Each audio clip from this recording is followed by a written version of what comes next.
Welcome back, everybody, to the League of Inches podcast, off-season edition. So, promised you a little bit of things will be happening in the off-season just to keep us rolling by and make sure we all understand how to actually communicate to everyone on a microphone still, and don't come back in a few months' time and just forgotten everything. We're going to just have a bit of fun with things. We're going to just lighten the mood a little bit, but then we're going to talk about sort of all like the weekly footy topics and, for example, any signings, rumours, our thoughts about it, any big news that's happened in the last week or so. This one will play a little bit of catch up. So the last couple of weeks, I've just got little bits of points and that. So this might be a little bit longer than what they normally will be, but then hopefully every Thursday night we will record and you guys will be seeing this on a Friday morning first thing. So we're going to get straight into it. And this one, I feel like may be dominated by this. And we've got the League of Inches mascot there. So he's attacking me. Get down, Zook. You're crazy one. You're watching on the YouTube side of things. It's been growing massively. Thank you, everyone, to who has been subscribing and the like. Thanks to everyone else out there with all our social media side of things and that as well. But boys, I'm not even going to introduce you at the moment because we've got that much to talk about that we're going to get straight into it. And I'll go straight to you, Jesse, because you have been ready to rip and tear into this one for some time, as we all have been, I feel like. Ezra Mam, absolute goose. What he has done is absolutely laughable. I personally think the fact that he still has his contract is a joke. That's how far and how staunch my view is of this. But we're going to go around the room. Jesse, start us off. Mate, the fact he's not locked up has me fucking rolled up. Honestly, I don't know how much I'm allowed to say, genuinely. And I know you two boys are in the, education sector, and it's probably not a good idea to be pumping out profanities as much as I plan on doing, but I'm fucking sick of seeing it, and it's a disgrace. It's a joke. What an absolute piss take, and what a fucking poor excuse. I'm sorry, or reasons, this, that. No, man. Like, what he's done is an absolute fucking joke. He cannot play next year. He cannot have a contract. He should be done. Rip it up. Like, there's no debate about this. There's no, he's remorseful. All right, cool. I'm sure that 4-year-old's fucking hip is remorseful too. The fact that it's broken. I'm sure this Uber driver copping a head on the fact that every reason, everyone knows what he's done. You can look it up if you haven't, but like, it's getting me fucking G'd up just even thinking about it. It just, every time I see something about it and it's this sob story, everyone's like trying to plead for him. Oh, it's been hard. It's been hard. Fuck off, man. Are you kidding? Look at the lifestyle you've got. You're talking about the culture of the club. Stags is coming out trying to defend him. There's no defense for this. Own up. You fucked up. You did something very, very illegal, for one. Cop it. Cop it like any other human being in this country would. They would be slammed. The book would be thrown at him. The fact that he's just still walking about doing his thing, even talks about, there'll be a suspension, he'll probably play reserve grade. That's far too much. That is way, way too much. I'm going to pull back for a second now and let you other boys talk before we all sort of chime in. But yeah, I'm just like, fuck, I'm sick of it. I just can't believe it. I can't believe it's gotten to this. Like, unbelievable. I can sense the frustration. I personally have it as well. I'm keen to hear the other boys before I have my bit. Trav, talk to us. Absolutely criminal scenes. Yeah. So I'm a bit indifferent. Now I am pissed off at, like Jesse, and I think what's happened is a disgrace. You've got to look at the facts. So allegedly, so that's a funny statement to make, but allegedly he's driven unlicensed, which tells me that he's probably lost his license, which hasn't been confirmed or anything yet. But therefore, my assumption that makes sense is that he's lost his license. So therefore, there's obviously been some other incident. So it'd be interesting to hear about that.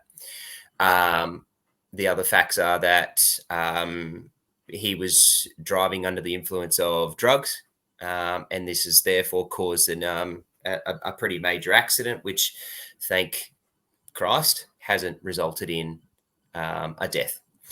Now, to go back on the point of what I did, and I've got to be reasonably consistent about my opinions, because I said what I said about Latrell Mitchell and what I thought about what happened with Latrell Mitchell, and I thought that the example was wrongly pointed, and I think the league got their priorities wrong and didn't give him enough.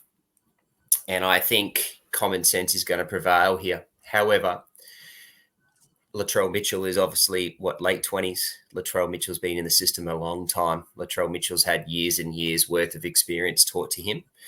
Latrell Mitchell has played for Australia. Latrell Mitchell has played many Origin games. Latrell Mitchell's done a lot. So there's a lot of education for him. So for me, there was absolutely no excuse to be made for him. And that shit can literally rot for as far as I was concerned with that.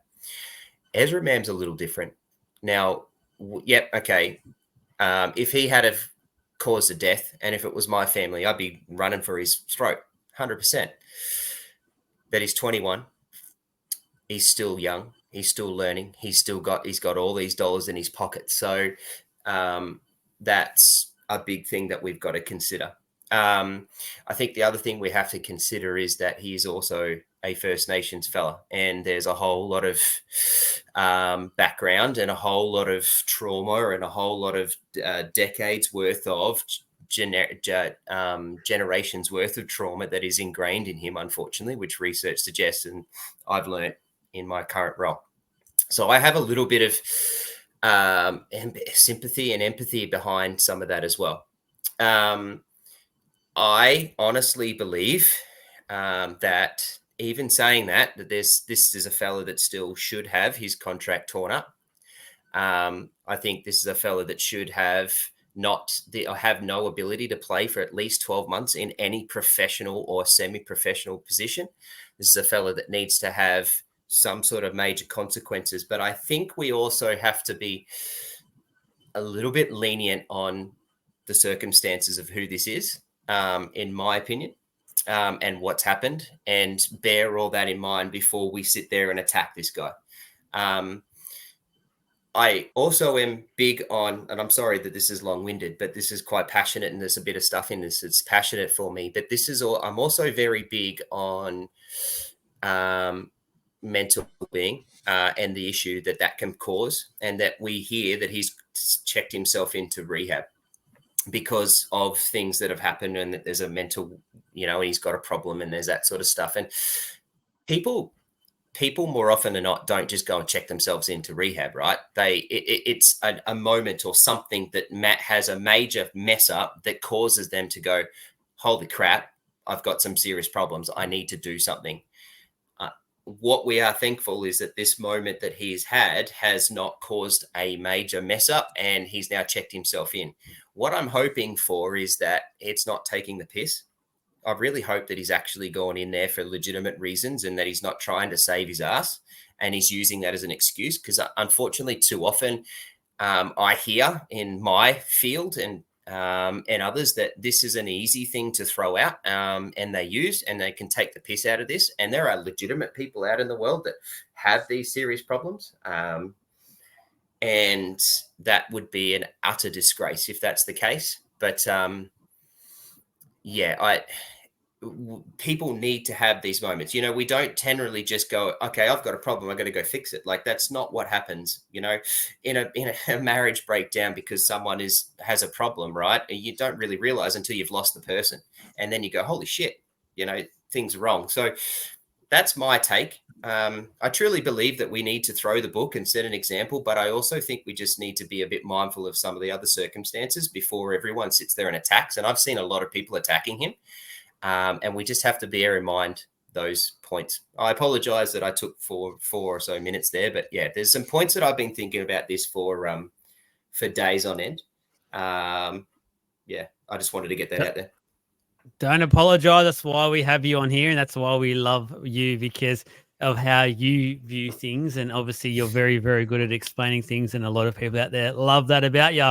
I've got a few things to ask you and to come back at you for, and Jesse's pace throughout some of that, I think he might have a few things to say as well. But Jake, I want to know your thoughts first before we get a bit stuck in a bit more into this. Oh yeah, well, look, I will start off with saying yes, he definitely shouldn't be. There shouldn't even be a question that he shouldn't be playing next year. That's a first of all. That's just like a starting point. He should be in prison. Look, I understand that he's 21, right? Or I think he's 21. If that's what you said, yeah, Trav. He's 21, right? He has been a fully grown adult for 3 years. Now I understand that he's still young, and that's fair, right? I can get that. But at the same time, there was a life endangered. There was another life that isn't his that was endangered. Right. Okay, and it was 3. Sorry, I'm thinking of the little girl. I'm mostly thinking of the 4-year-old girl that was probably most likely to. But yeah, there were 3 other lives endangered that weren't his. So, yes, you can say that, and like once he's gone into rehab and he's done all this, yeah, give him a second chance after that. Like later on down the track, sure.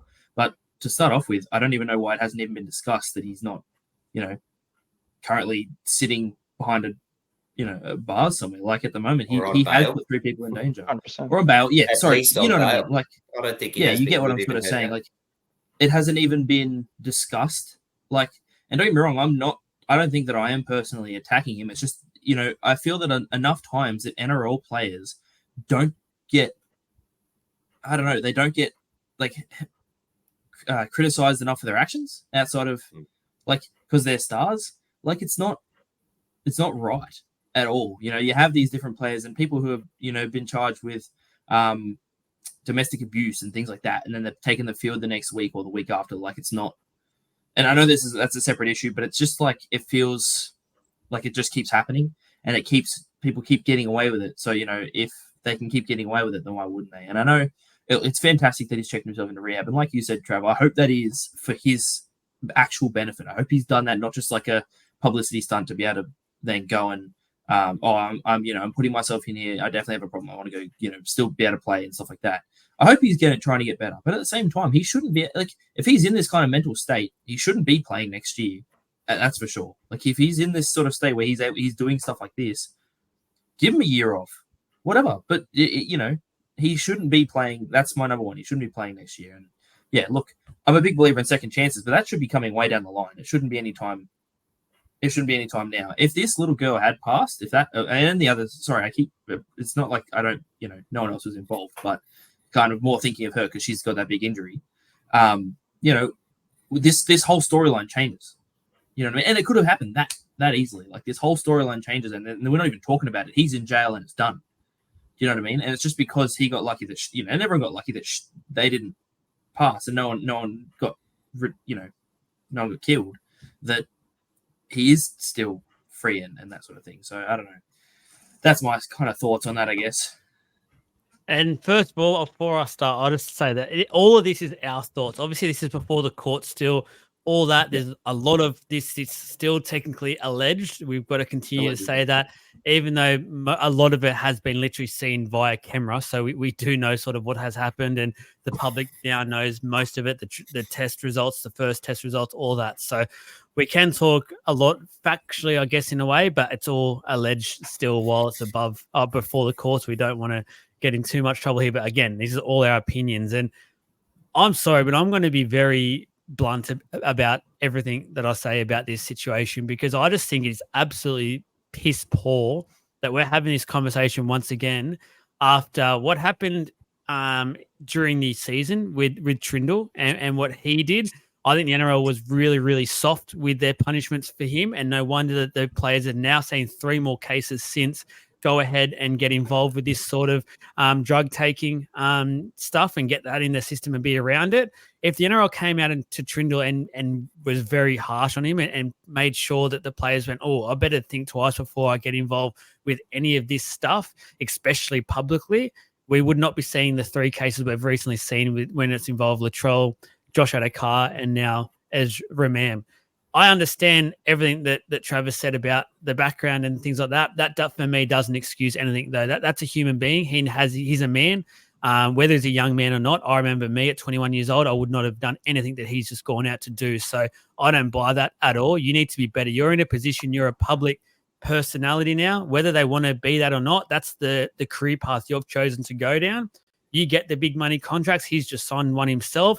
That means you go above basically most of us, and that's how you have to hold yourself, and you have to take the good and the bad, and sometimes the bad means you make sure you're very careful about what you do in the public eye, and that's something that just comes with that pay packet. And the thing a lot of people forget is a few weeks ago, him and Reece Walsh actually got in trouble over in Bali. So there was already warning signs about Ezra Mam and whatever whatever path he was going down. Now, good on him. He's going to go get the help that he obviously requires. I feel like it's a nice ploy by he and his manager to make sure Broncos he is getting things done to try and lessen the blow. Because I say, if this is where he was at, how come this didn't happen 3 weeks ago when he got in trouble from Bali? Why didn't he get off that plane at Bali and say, I am not in a good headspace, which clearly he wasn't. I need to go and get the help that I require. I'm this big player now for the Broncos. I need to better myself for not just me, but my club, my teammates, and my family as well. He could have destroyed a family's life. And I get goosebumps talking about it because I put myself in the situation thinking about my kids, myself, my family, and the like. And I just think it's an absolute dog act. He should be put away. He should be not even speaking about saving his career. His career should be done. I'm sorry, but like, this is your career. You've stuffed it up. Like, there's certain levels I feel like where you give players these chances, and this is just for mine way above a chance. And tough luck. You've stuffed yourself, and go and dig some holes for a while and just see how good your life could have been. And that goes out to all the players out there as well. Like, there's this perception that it's very frequent in today's society, which is the case. I think we're all not blind to the fact that that's the case, but I know I've been able to say no plenty of times for it and been offered it and stuff on several occasions. I'm even a public figure. I just don't want to have that in my system. I'm driving. I'm doing all. I don't want. I got kids and the like. These players need to start saying no to stuff. Like, stop being the guy that just, I'm a footy player. It's okay for me to do it. Say no. Be better. Be above it. Show that you're that type of figure, and it comes with this 10 to 15 career that you've got. Like, we're just seeing the RLPA go into battle with the NRL about saying that these players need more. They're entitled to more. They're the product of the game. Okay, you're getting all the money now. You're happy with that. Where's the behaviour side come into it? Because there's been 4 cases this year where you've just gone way out of what you know is they're doing illegal things. Like, this is illegal. This is stuff that any average Joe Blow would be behind bars right now. It's ridiculous. Anything else you boys do want to say? Your second installment?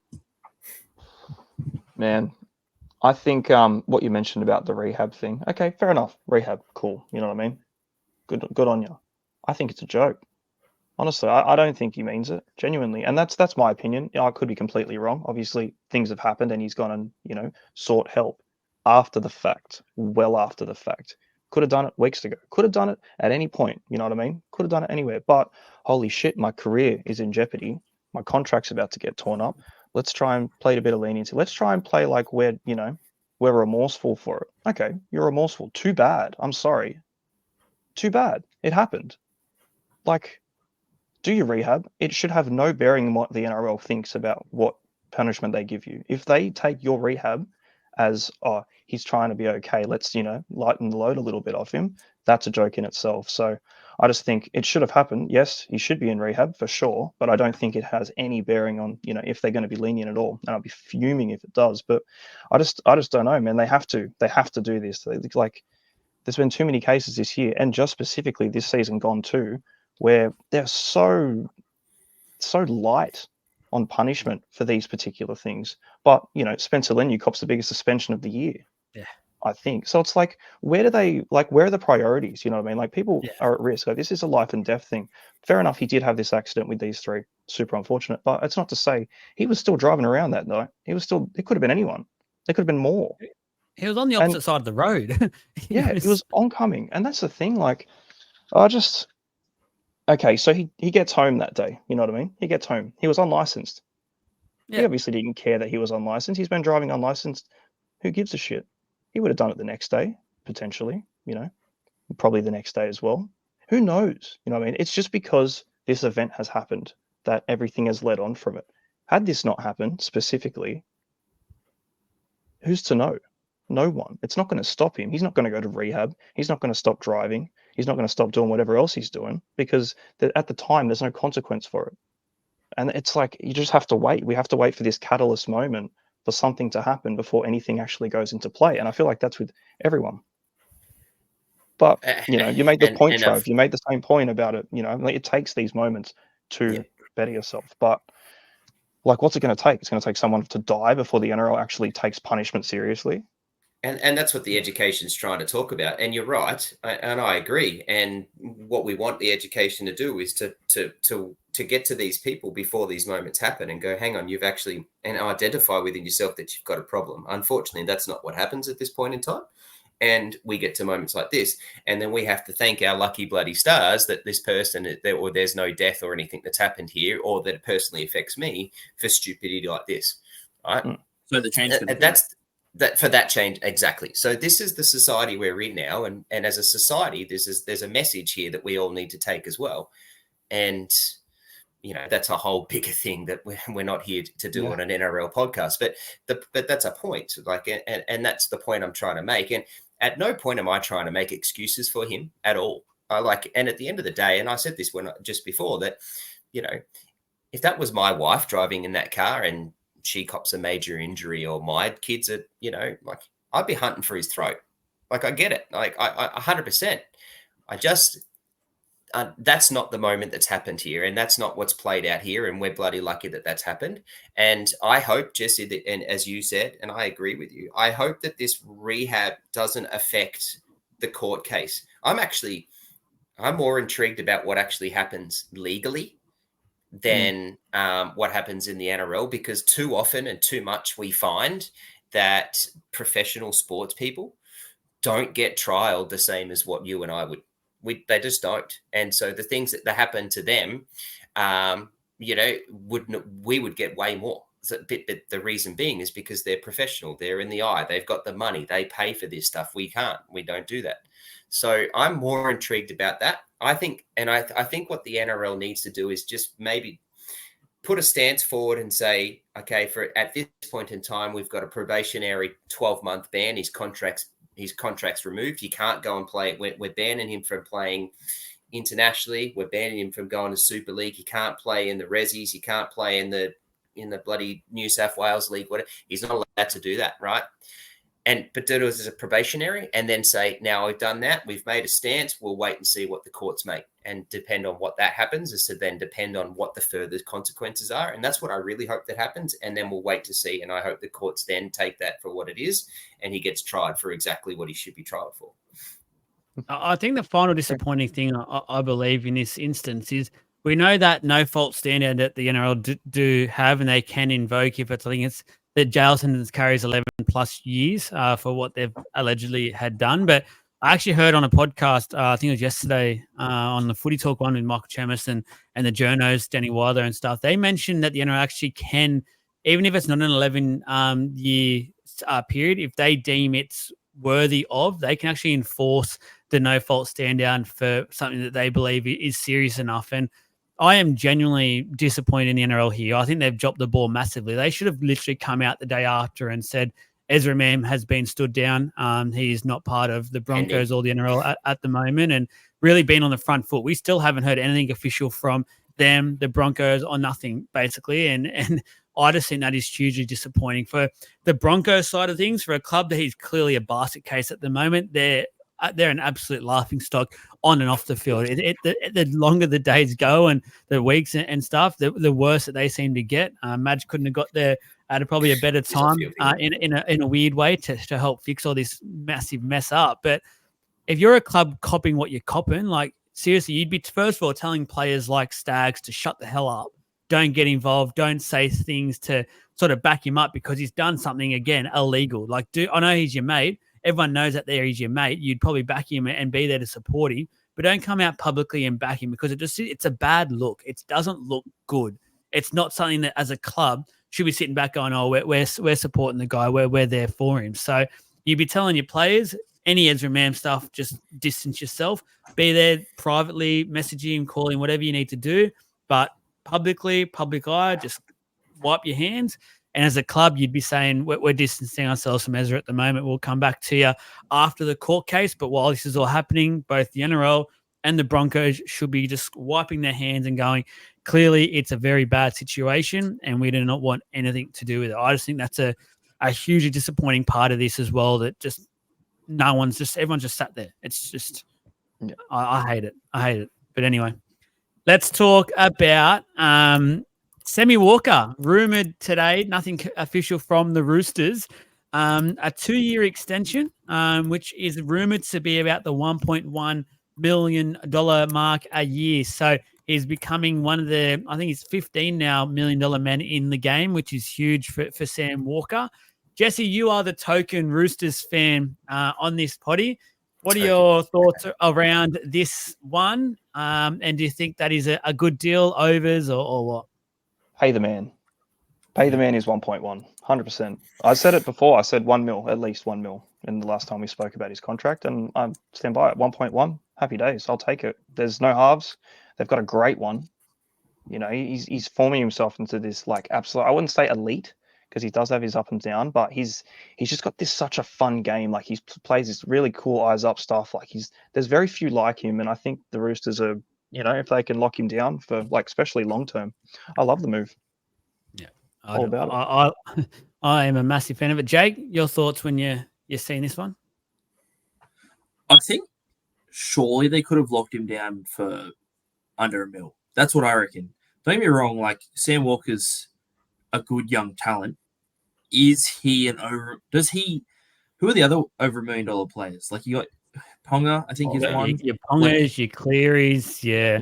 Does he match up with those players? Roses, Cherry, Does he match up with those players every week consistently?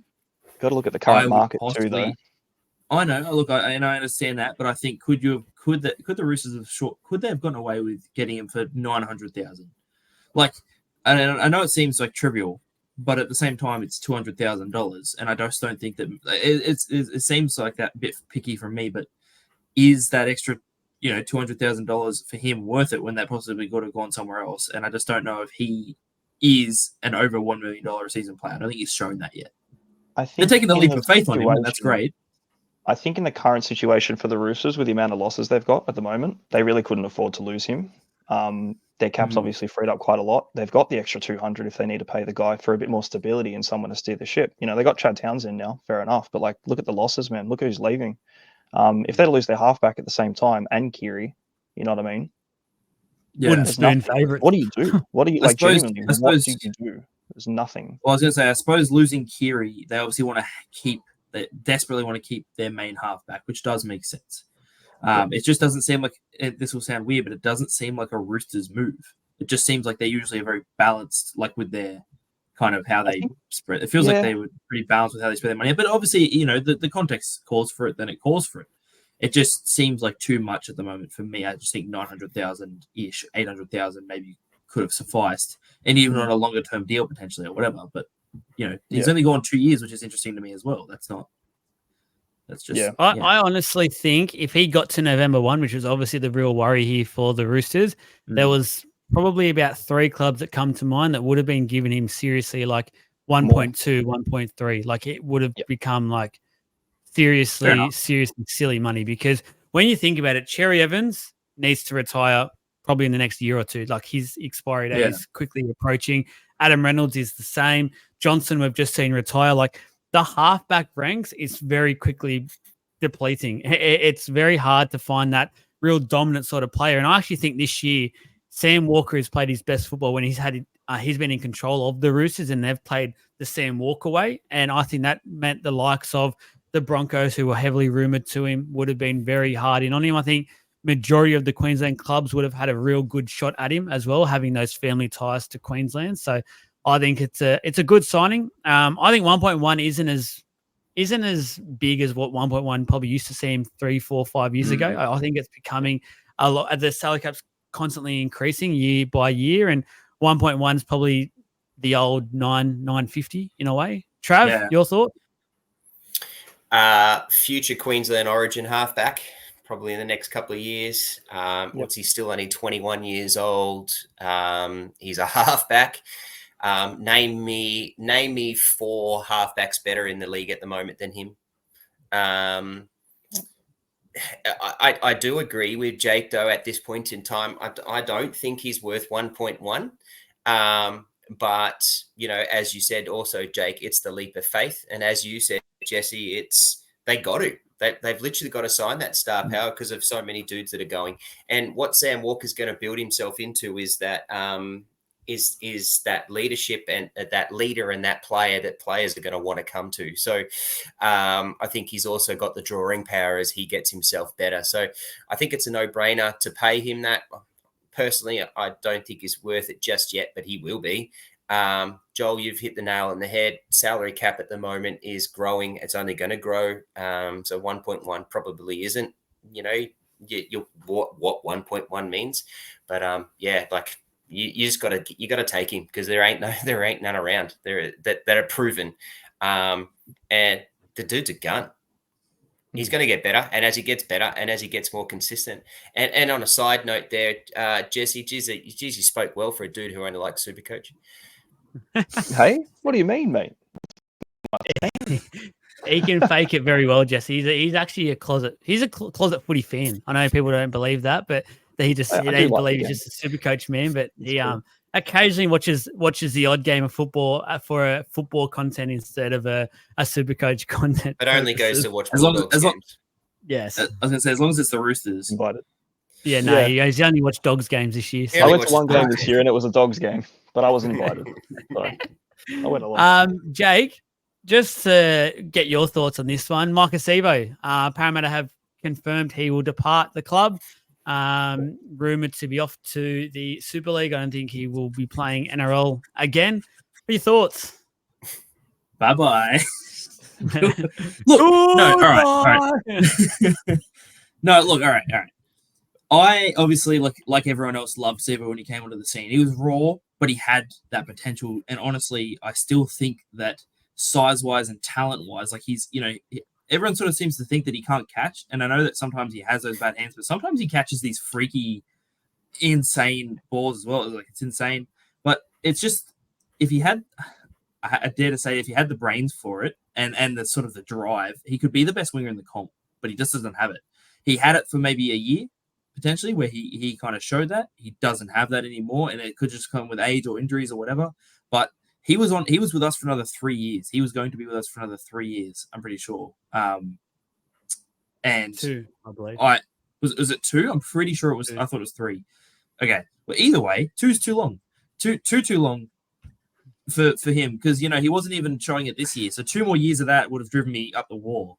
So the fact that he is heading off, and don't get me wrong, thank you for your service, Michael. Like you were fantastic for a time, but I've been calling for it all season for him to be able to go. And now that he is, and we've signed some new players. I know we'll get into that later. We'll sign some new players, but him going is, I'd say, a win because of the cap that he's that's going with him. And the fact that he just hasn't been himself for the last 2 years, so he needed to go. I'm with you with Brad. Yeah, pretty apparently so. Most likely. I'm with you. Goodbye, Micah. Honestly, like people going about his try scoring record and that, go back and look at it. Majority of those tries, any winger would have scored as well. There is a couple of good little moments in his career, but I think. The big thing that talks to me about Micah is the fact that the crowd used to absolutely love him, chant his name, and it's been almost crickets for the last almost 18 months every time he scores a try. So definitely his defense got found out a lot, and just the fact that he's played the game for 5 years or something now, and he's still coached on the field by the likes of Gutho and Moses and told what to do. It's not a great look when you got some of these kids coming through that look like they're genuine first graders now and ready to crack into it. Jesse, Trav, you got anything to add on to this one? I know you've probably got nothing. Not particularly. See you later to the most rocks and diamonds Supercoach player of all time. I'd like to say.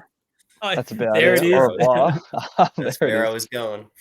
Yeah, look, no, that's it. He's always been pretty cheap and always been pretty inconsistent. So, yeah, I guess, what? I'm just glad 200 to see... or 10.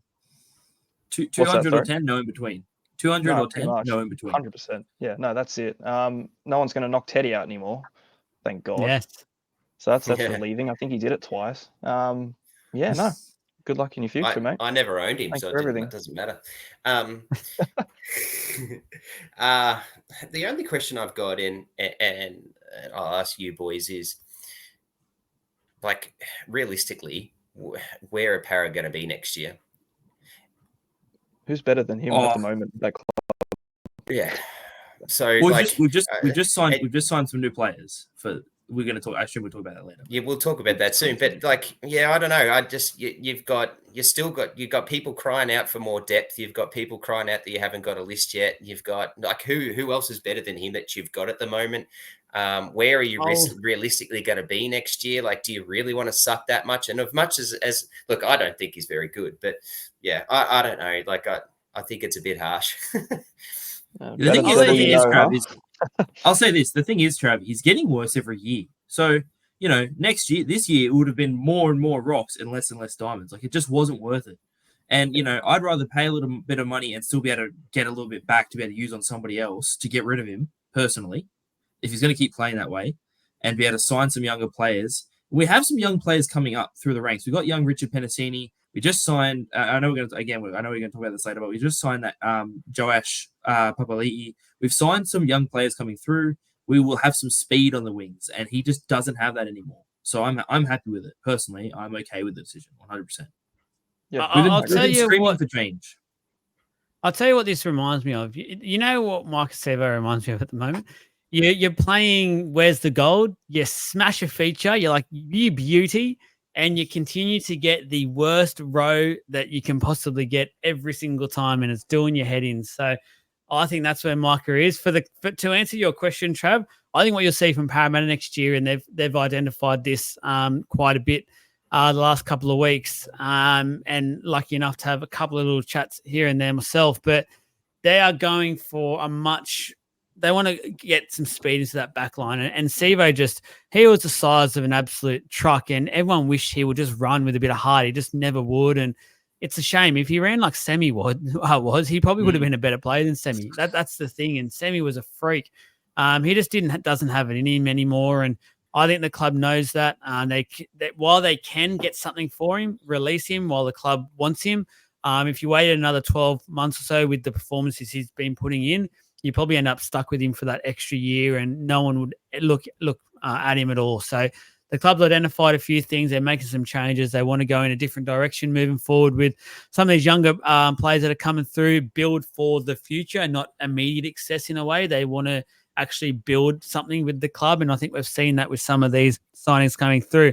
Part of that actually included losing Regan Campbell-Gillard, RCG. He has gone to the Titans on a 3-year deal, boys. I'll tell you what, the Titans have one hell of a forward pack now, and they already did, in my opinion. I actually have to ask the question, did they even need to make this signing? Trav, what are your thoughts about this one? I just thought it was a real head scratcher. They've got some great forwards at the moment, and youngish forwards. They've got even better young forwards coming through. Such an odd signing, in my opinion. He wouldn't have come that cheap either. Oh, yeah. I think it really is an odd signing, and I think the Gold Coast have got their priorities and completely and utterly wrong.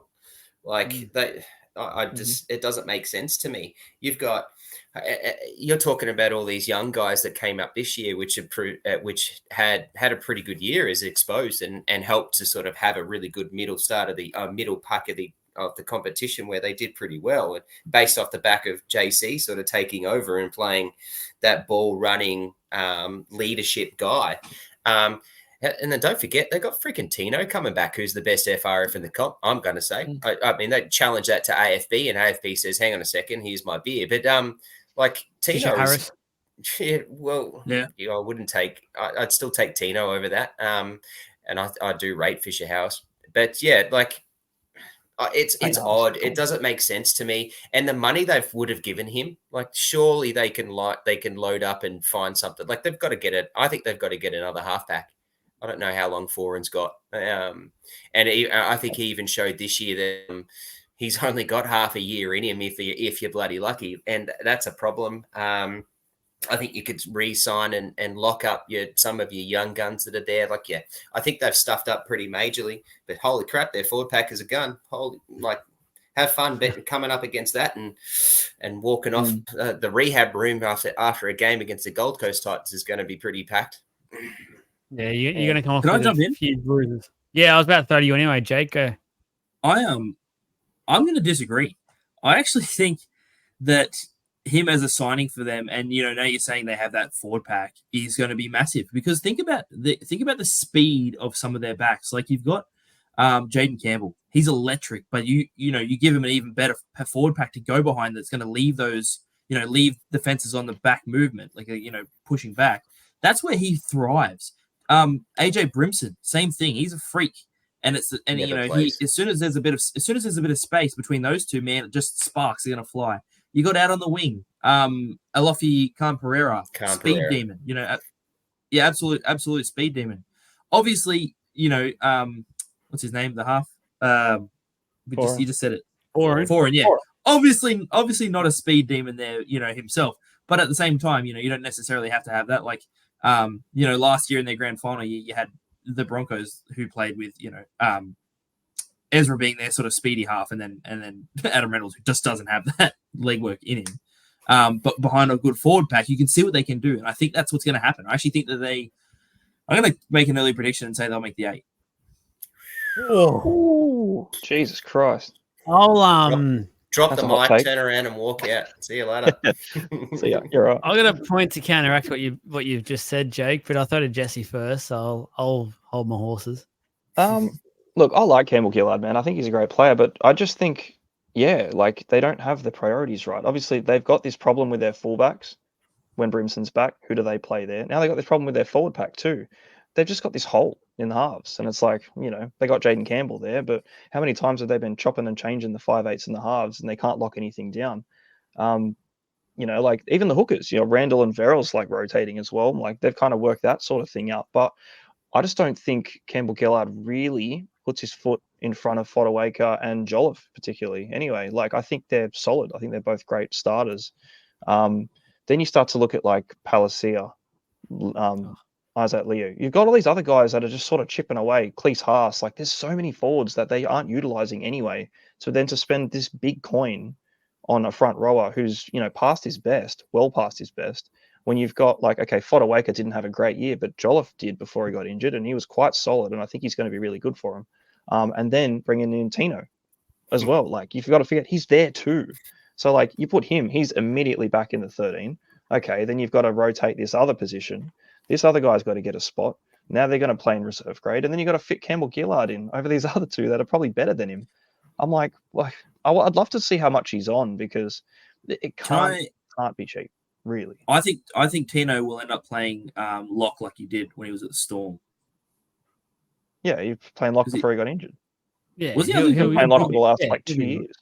He plays prop for Queensland. Queensland. He was playing starting prop. Right, yeah, true. Sorry, that's my bad. Footy level, because there's a million locks that are elite. Yeah. They just have a forward pack of locks at prep level. Look, I think the Titans getting into some dangerous territory with their cap, because this is a lot of money now into their forward pack, and we've seen that from the likes of Parramatta the last 2 years. That can really affect your football team, and especially depth-wise. If you have so much money in these big forwards, and there's a couple of them go down, you're absolutely screwed. Like, I know the old saying is forwards win your matches, but at the end of the day, the modern game of football as well, I think it's quickly going away from Regan Campbell-Gillard, and I think you've got found out a few times this year, Jake, when for the Eels in defence, he was a lot of the time trying to catch up and just away from the plays. So I think 2-3 years ago, absolute beast, absolute monster. I just think the last 12 or so months, he's quickly becoming extinct in a way in the game, like him, the Jared Hargraves. Like the game is moving forward, and the Dogs shown it this year with their forward pack, a lot more mobile, where it feels like the Titans are still that old school sort of style forward pack in a way at the moment. And even with Tino's a beast. Tino is one of the best forwards in the world, but as Travs rightly said, he's now to me a prop forward, and I'd be looking at putting him in prop forward, because I think Randall is the sort of lock forward for them moving forward. He played that this year. He's that sort of mobile forward that you need to have these days, and a lot more of the teams are identifying that, especially this year, and they've seen how the Dogs have gone and a few of the other teams who have started to go that style, and they really like that. So for mine, the Titans all of a sudden have like 4 or 5 big men on their books, and you can't play them all. It's just, and then what? You're going to have 2 or so of these players on decent coin playing Queensland Cup. Like I think it's a shocking recruitment. Yeah, I remember Tigers did it. I was just going to say one of the things you sort of said there was funny to me. Like, hey, you said that Reg got found out a lot for the Eels this year. You're going to find out when your coach has been playing you for 70 minutes as a prop for the last 3 years. Like, you're going to be tired. you're going to be tired. And I think that after a good preseason, and if they don't, and because they have this big prop rotation, they're not going to overwork him. You're going to see the best out of him again. I actually think he's going to get back to his best. And don't forget, he's still look. And I know he didn't do all that well, but he's still got the Eels Player of the Year. Like he's not. Don't know how. You know, look, yeah, whatever. But he's got it. You know, that's all it was. What's that? It was a parting gift. That's it. He's still, they already he's still claimed 3 other awards, so they couldn't have given him a 4. So I was going to say the other thing is we're all assuming what he's on. We don't know what he's on.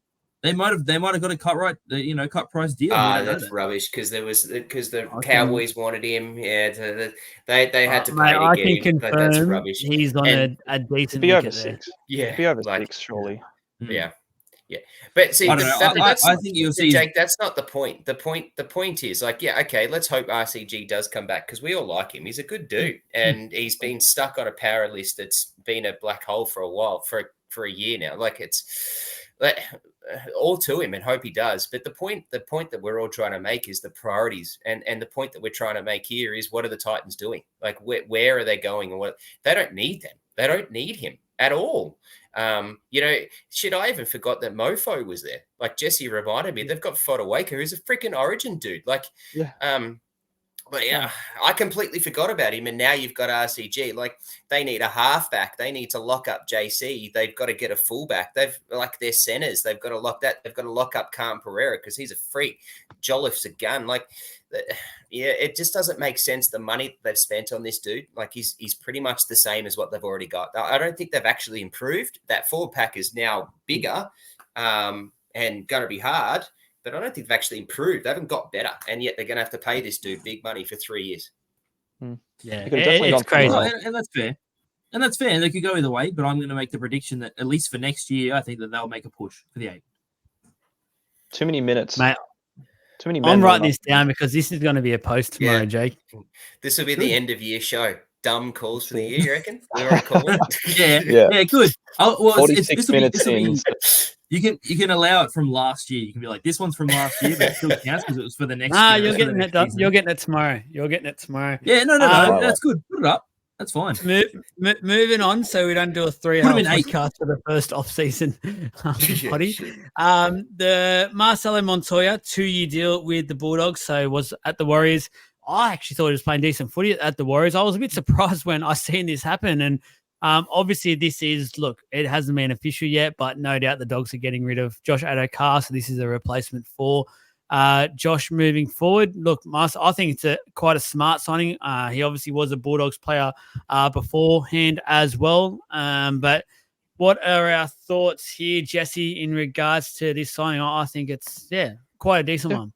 I think it's quite fair. I like Montoya. He's a good player. Did good at the Warriors. And I think, if it means replacing Josh Addo-Carr, then perfect. You know what I mean? It's a pretty good fit for it. I really think he's going to do quite well. Obviously, we just spoke about the Titans having like an excess of certain players, and you can almost say the same thing for the Dogs as well. Just with how many backs and centers and stuff that they could shuffle around, they probably could have been okay with not signing Montoya. Realistically, they probably could have kept like Wilson on there or something. But I think there's a few other guys that are actually departing for the Dogs as well, but I'm not sure which ones they are. So, I understand they've got players leaving. I just think it's a decent signing. I don't think they can really do wrong with it. It's nothing major. It's not groundbreaking, but I think for what they need, I think it's a good fit. I think he'd be on less money than Josh Addo-Carr as well, so it has freed probably up a little bit of play money. Jake, you agree? Like the signing? Yeah. No, I think it's a not. I wouldn't say like for like signing. Like he probably is on a little bit less coin, and he probably is a little bit not as good of a player overall, if you think about it. But I mean, he'll do a job there, and I think that he was playing good for the Warriors, so there's no reason why that's a bad signing. Yeah, I don't know how old is he. How old is he? 28. 22. Late 20s, yeah. Yeah, he'd be right. Tell you what, the Dogs wish I had their time again because Skeleton would have been a great re-signing. Now that we know what happened with Josh Addo-Carr, the Tigers snuck in at the perfect time. For you, Trav, I'm going to ask you something different here.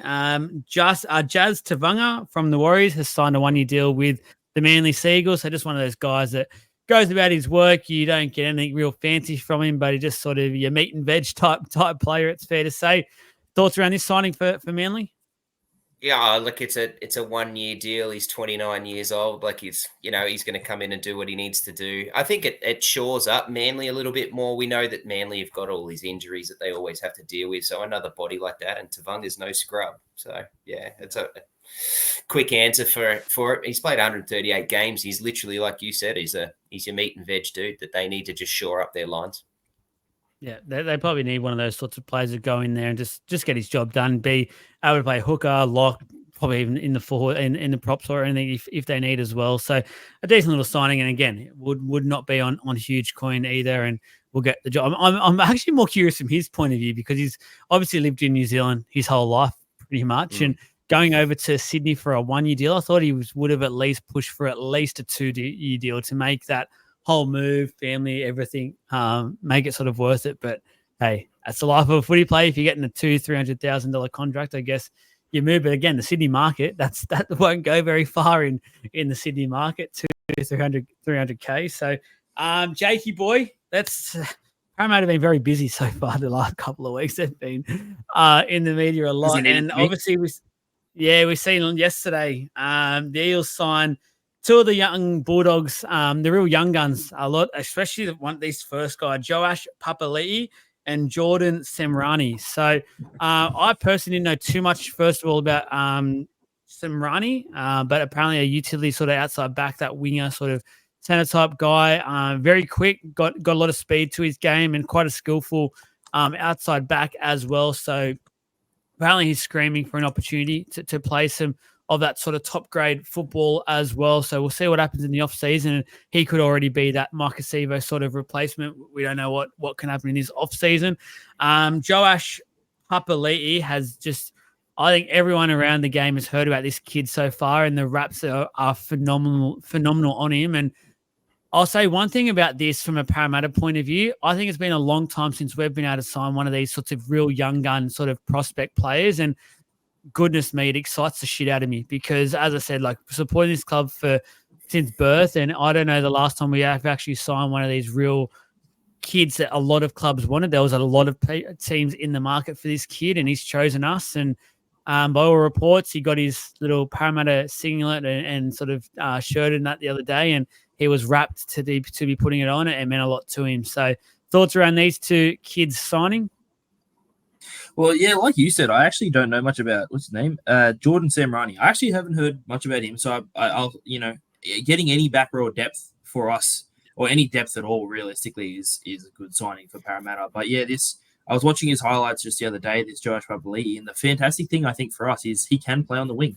And I'm going to be honest with you, because it's between him and Iongi that's going to be competing for that fullback spot to start off with.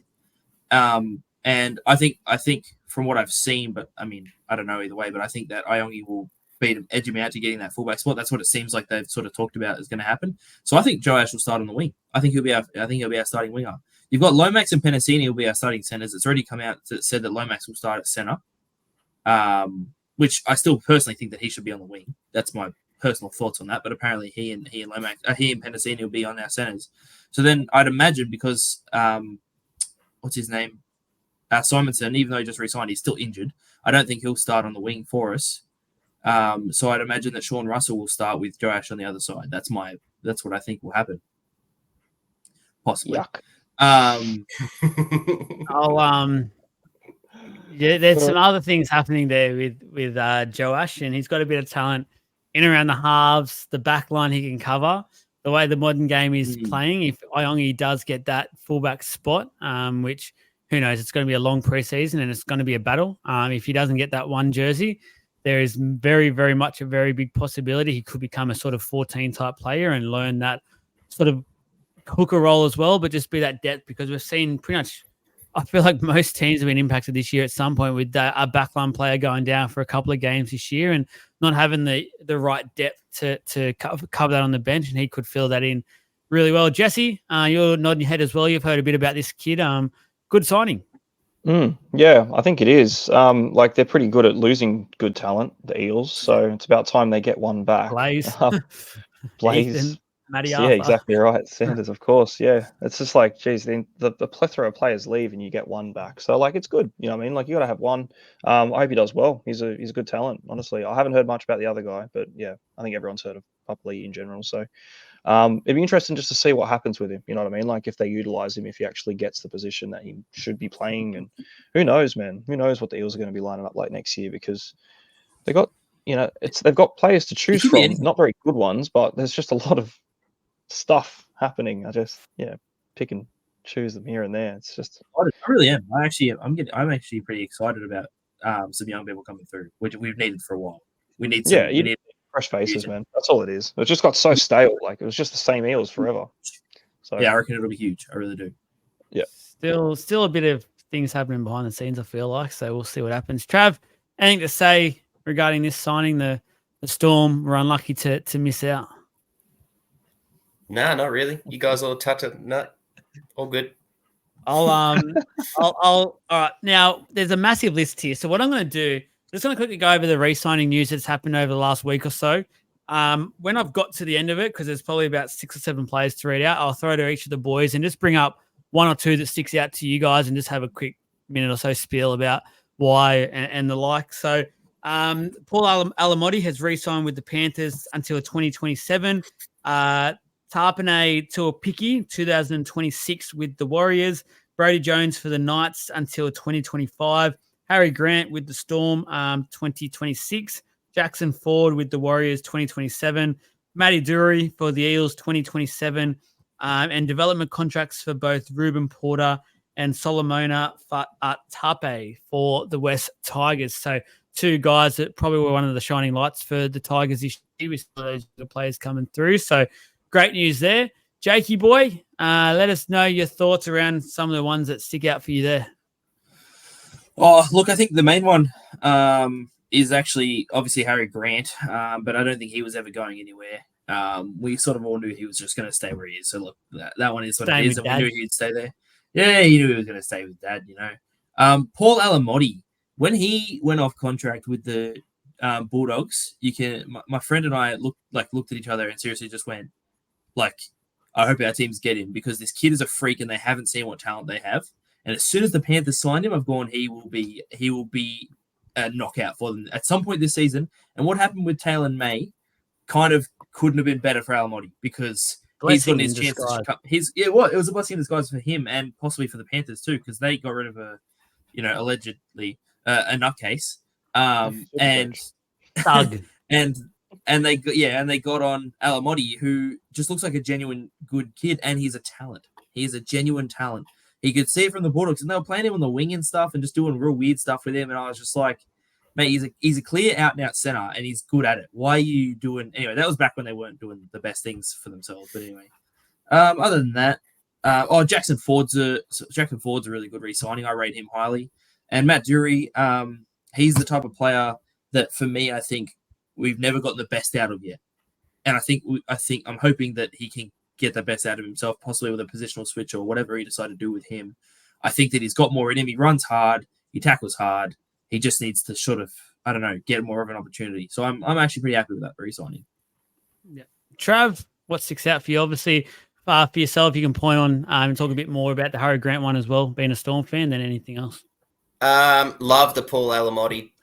He played himself into a contract through the finals. He even showed on the weekend in international how good he bloody is. So, love that. And he's that type of dude that not only does he have talent, but he just fits into that nice system that the Penrith have. And we know the Penrith are a system, so he's perfect for them. So I love that for him. I like the Tuapiki signing for the Warriors, and I think he fits nicely. And keen to see him. I think he deserves more credit than what he's been given. So I like that. The Brody Jones ones I think's odd. It's only for 1 year. I think that was a bit odd. Harry Grant. Now, we all knew he was going to. I'm a Storm fan. I knew he was going to. As a Storm fan, and what I've heard, I'm a bit concerned that it's only an extra year extension. That's my concern. And so I wonder what that hides and what that looks like. And I know that I've had a chat with a few Storm people, a couple who actually work for the Storm, that are sort of starting to question that now in terms of what's going to happen. I think you might find there might be a few things popping up about the end of 2026 and some extra signings and stuff like that, or re-signing. So, Yeah, I'm a little concerned by that. He is our captain. We made him the captain, so I don't know. Maybe we'll just see. I love Jackson Ford, as Jake said, for everything that Jake said. I think he's just a hard-working, again, meat and veg type dude that you really need, and I'd love to have him on any team. I think every team would love him. And I don't really know much about Dory, so I won't go there. Yeah. Jesse, what are your thoughts? Oh, first of all, sorry, that Harry Grant news. There's I'm very keen to hear off air about a little bit more about that. Jesse, what sticks out to you there? I don't really know if there's too much more to say, to be fair. I'll just be echoing these two. But yeah, Alamotti's an incredible signing. The Panthers would have been silly not to. I think, yeah. What about your man crush on Porter from a Supercoach point of view? That's obviously where I was going. So you guys left only a development contract. So development contract, isn't it? Yeah. It is a little bit. I think when he was actually playing, obviously I had my eyes on him quite heavily when I was the very brief handful of games that he played Supercoach. He was freaking good, man. And like, he's not young. He's 27 years old. He's sort of come into it now and on development. And I think, considering the talent at the Tigers, I don't think it should be too hard for him to make his way into that lineup. So I'll be definitely keen to see how he plays, because yeah, he was very impressive last season too. Him and I'm blanking on the brother Fainu. I think they're probably the future of the forward pack for them. Yeah, considering as well that Papali'i's gone, I think it does open the door up for him a bit easily, more with Porter. So it should be good for him, realistically. I think he might do well. But outside of that, identical cut copy. You guys sort of covered everything else. Everything's pretty standard. But yeah, the Harry Grant thing, like, I can only speculate, when Bellamy's gone, maybe he's going to look elsewhere. Who knows? But if the plan is to re-sign him and make him the captain and the face, and that's, give him freaking 5-10 years. Let's lock him in. He already is the captain, and he's just only. Well, that's what I mean. Like, they've done that. Then, that's give him a bigger one. Like, just throw it all at him if that's the case. If you really want him there for long term, but he mustn't. Face of the club kind of thing.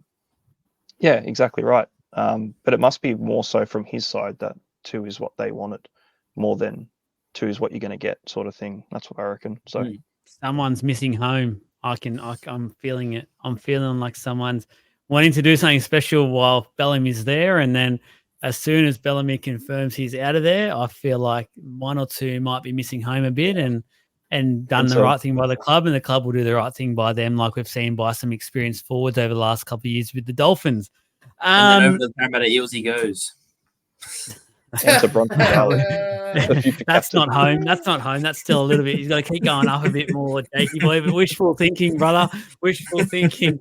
The one that really, like, honestly, Tuapiki really sticks out to me. I love. I think it's Tane Tuapiki, isn't it? It's Tames. Yep. It's like Tames. Yeah, I don't know. That must be autocorrect or something. It's stuffed me up there. But yeah, I knew I got that wrong. I was like, hang on a second, what am I reading there? But Tuapiki, I honestly believe he'll be the number 1 next year. I think he's going to beat both Roger and Chance to that 1 jersey, and they'll fight out to see who's the centers and stuff next year for the Warriors. But I'm so looking forward to his game next year, and I think he was the best fullback at the Warriors this year. I've done my season review with Ruin Hammer. Catch that on the podcast if you haven't listened to it already. But yeah, they've got big raps on him as well, and they've got a bit of chat, I guess, inside info on that and the like. And yeah, a lot of big raps on him, and I think it's a big year next year for Tuapiki. And yeah, the development contracts, I believe there's been a slight change with development contracts for next year coming up. A lot more of these players can actually play from pretty much round 1, I believe. From what I've heard and some of the information I've been given from a club or 2 out there, there's a bit of technicalities happening there with some players and how they contract them and what they can do and stuff. So just because, say, Ruben Porter's on the development contract, he can pretty much, I believe, play from round 1, and he's a live chance to get that sort of jersey in position. So I think it's more to do with finances and how they work things out and the like, and trying to avoid some of these young guns getting that big money contract straight away and sort of getting a lot of that pressure, sort of like the Ash Taylor situation back with the Titans, things like that. So that's it, guys. That's all we've got time for. I hope you've really enjoyed the first edition of the off-season sort of content. We'll do this, as I said, once a week. We'll get some of the boys on, whoever's free, and Thursday night recording, Friday morning it'll be out. So make sure you start setting your alarms for this episode. And first thing, crack it on, wake up to the sounds of our lovely voices, debating passionately multiple things of the game as such. So thanks, Ezra. You gave us lots of talking points to start this series of things. And thanks to everyone out there. Thanks, boys.